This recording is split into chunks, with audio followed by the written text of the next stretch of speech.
Hello hi friend, कशा आहात तुम्ही? आय होप सगळे ठीकच असतात. तर माझ्या कुकिंग चॅनलमध्ये मी तुमचं मनापासून स्वागत करते. आणि हो फ्रेंड्स, रिक्वेस्ट आहे की ही जी रेसिपी आहे ना, स्किप न करता असंच पुढे कंटिन्यू पाहत राहा.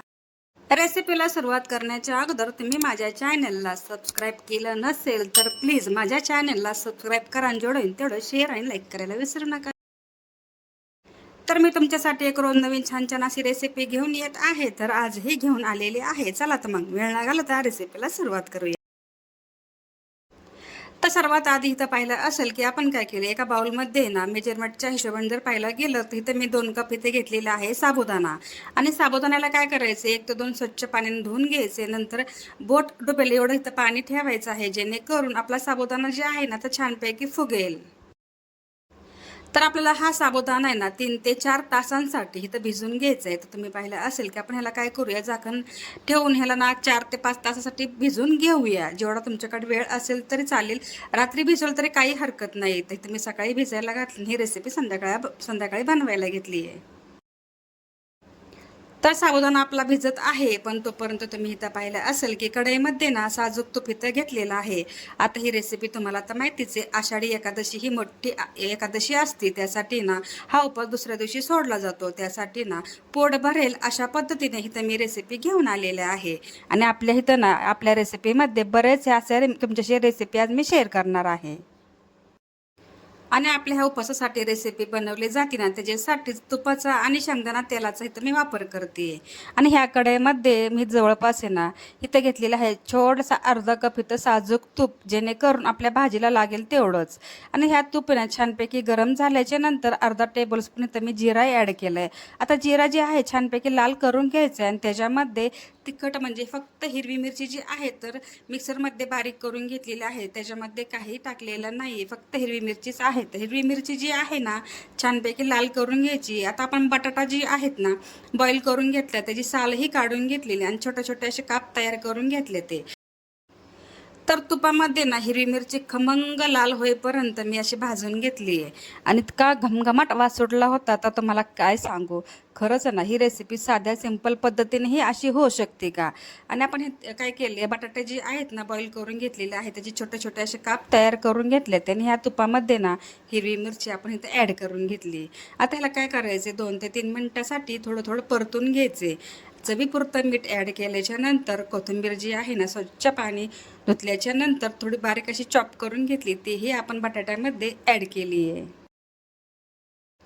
तर ह्या बटाट्याच्या चटणीमध्ये ना थोडंसं टेस्ट देण्यासाठी इथं शेंगदाण्याचा जी कूट आहे ना बारीक करून घेतला होता, तो इथं मी 2 टेबलस्पून इथं मी घेतलेला आहे. तर तुम्ही पाहू शकता ही चटणी ना खरंच खूप छान झाली होती.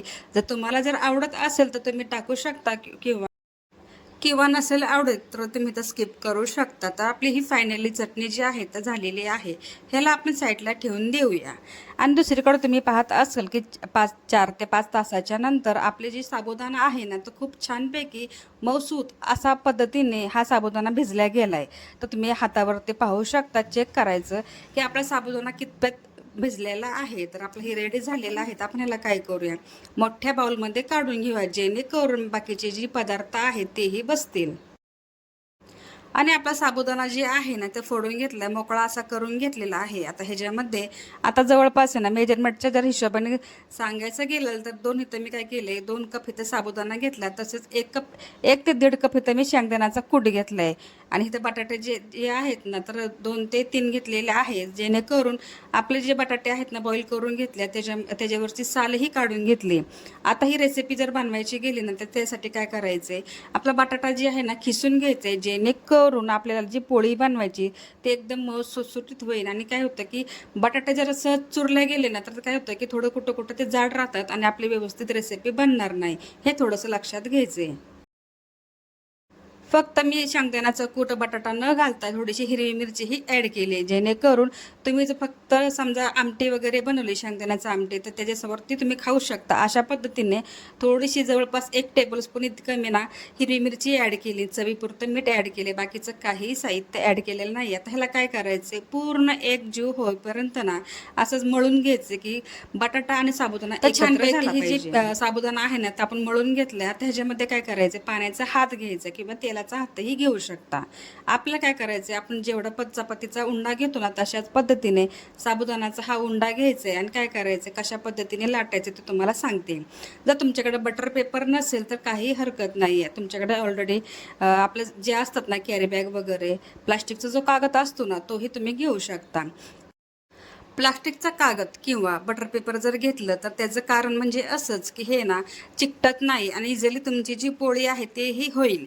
आणि जर तुम्हाला हाताने जमत नसेल तर काय करायचं माहिती आहे का, त्याच्यावरती दुसरा प्लास्टिकचा कागद किंवा बटर पेपर ठेवलं आणि त्याच्यावरती जर लाटण्याच्या साह्याने तुम्ही लाटून हळूवार हाताने लाटून जर घेतली ना तर ही तुमची पोळी खूप छान आणि पातळपैकी होईल. तर मी एक ही आहे ना, तर ही हाताने म्हणजे बनवून घेतली की हाताच्या साह्याने पण ही अशी बनवू शकते. आणि दुसरी गोष्ट म्हणजे आपलं काय केलं, इथं तवा जे आहे ना तर गरम करून घेतलेला आहे. थोडंसं आपल्याला काय करायचं, तर साजूक तूप इथं मी हे लावणार आहे. तवा छानपैकी गरम करून मिडियम गॅसवरती ठेवलेला आहे आणि ह्याला काय करायचं आहे, संयम ठेवायचं. म्हणजे काय होतं की साबुदाणा जे असतो की थोडंसं वातोळ असतं की म्हणजे पोटात वगैरे दुखण्याची शक्यता असते. त्यासाठी काय करायचं आहे, कमी गॅसवरती जेवढं होईल तेवढं तुम्ही ही पोळी आहे ना तर भाजून घ्या, म्हणजे सगळीकडनं एकसारखी भाजल्या जाईल. आणि तुम्ही पाहत असाल की आपण काय हे जे दोन्ही साईड जे आहे ना तर खरपूस आणि खमंग असे भाजून घेतलेले आहे, जेणेकरून आहे ना खूप सुंदरपैकी दिसत आहे. तुम्ही ह्याचा कलर पाहू शकता कशा प्रकारे ह्याचा कलर आलेला आहे. ते तुम्ही भरायचं ना अशा ह्या साबुदाण्याच्या आणि बटाट्याच्या पोळी तयार करून घेतले ते. आणि तुम्ही पाहत असाल की आपण इथं बरेच म्हणजे तुम्हालाही दाखवलेले आहे की किती मी इथं बनवून घेतलेलं आहे. आणि तुम्हाला जे आकार आहेत ना छोटे मोठे तुम्ही तेही त्याच्या पद्धतीने बनवू शकता. तर माझ्या हिशोबाने एवढी साईज आहे करेक्ट आहे आणि खूप सुंदरपैकी झालेली आहे. तर आपण इथं काय करतोय, तोंडी लावण्यासाठी ना काही वेगळं तर पाहिजेच. चिप्सचा प्रत्येक वेळेस खातं माणूस, पण थोडंसं वेगळ्या पद्धतीचं. आता तुम्ही तर पाहू शकता बटाटा जे आहेत ना खिसणीच्या साह्याने तर मी त्याची साल काढून घेतली आणि खिसून घेतला. ते कशा पद्धतीने ते मला दाखवल्यात. ह्याला काय करायचं, चवीपुरतं मीठ लावून घ्यायचं लाल तिखट, जेणेकरून उपासामध्ये चालतं तेच घ्यायचं. आणि मीठ आणि तिखट ॲड केल्याच्या नंतर बटाटा चोळून घेतलं आहे. आणि दुसरी गोष्ट म्हणजे आपण जे बगर आहे ना तर मिक्सरमध्ये बारीक करून घेतलेली आहे आणि त्या बगरमध्ये थोडीसं चवीपुरतं मीठ लाल तिखट ॲड केले आणि पूर्ण मिश्रण एकसारखं तयार करून घेतल्याच्या नंतर आपण ह्या बटाटा जे आहे ना डिप करून घेतलेला आहे. थोडंसं साजूक तूप मी तर लावलेलं आहे. आणि आधी मी काही बटाटे ना क्रिस्पी करून घेतले होते, पण तो व्हिडिओ माझ्याकडनं शूट झाला नाही. पुन्हा मी चेक केला तर व्हिडिओ माझ्याकडे नव्हता, म्हणून पुन्हा ही रेसिपी तुमच्याशी शेअर करते. तर तुम्ही तर पाहत असाल की साजूक तुपावरती ना मस्तपैकी हा बटाटा ठेवला आणि खूप सुंदरपैकी ना क्रिस्पी होईपर्यंत, कुरकुरीत होईपर्यंत करून घेतला. आणि तुम्ही पाहत असाल की बघताच ही रेसिपी कळत असेल की कशा पद्धतीने झाली. आणि फायनली आपली रेसिपी झालेली आहे. तर तुम्ही पाहत असाल की बटाट्याची चटणी, साबुदाणा बटाटा पोळी, दही, चिक्की आणि ही जी आहे ना बटाटा क्रिस्पी बटाटा एकदम रेडी आहे. तर तुम्हाला ही रेसिपी कशी वाटली नक्की मला कमेंटमध्ये सांगा. व्हिडिओ आवडला असेल तर व्हिडिओला लाईक शेअर सबस्क्राईब करायला विसरू नका. भेटूया नेक्स्ट व्हिडिओमध्ये. तोपर्यंत खात राहा, आनंदात राहा, हसत राहा आणि आपल्या चॅनलला जेवढं तेवढं शेअर करत राहा. आणि ज्यांनी ज्यांनी हा व्हिडिओ पाहिला असेल त्यांचा खरंच खूप मनापासून धन्यवाद करते. भेटूया नेक्स्ट व्हिडिओ.